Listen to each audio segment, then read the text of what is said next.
ஜெர்மனியில் டார்மண்ட் நகரில் போலீசார் ஒரு பாரிய சோதனை நடவடிக்கையை மேற்கொண்டிருந்தனர். 51 வயதான ஒருவர் போலீஸ் அதிகாரி ஒருவர் மீது துப்பாக்கி சூடு நடத்தியதாக கூறப்பட்டதை அடுத்து இந்த சோதனை நடவடிக்கைகள் முன்னெடுக்கப்பட்டன. துப்பாக்கிச் சூட்டுக்கு இலக்கான அதிகாரியின் பாதுகாப்பு கவசத்தில் குண்டுபட்டதால் அவருக்கு லேசான காயங்கள் மட்டுமே ஏற்பட்டன.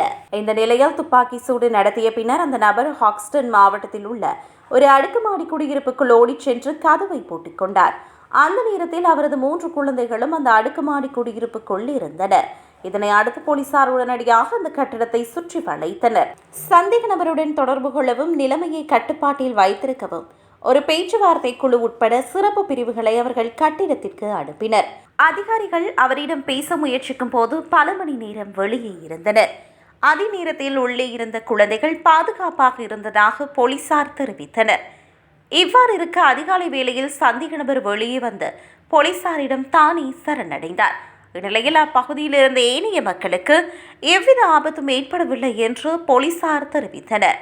இவ்வாறு இருக்க அவர் ஏன் அவ்வாறு நடந்து கொண்டார் என்பதனை கண்டறிய போலீஸ் விசாரணை நடத்தி வருகின்றனர்.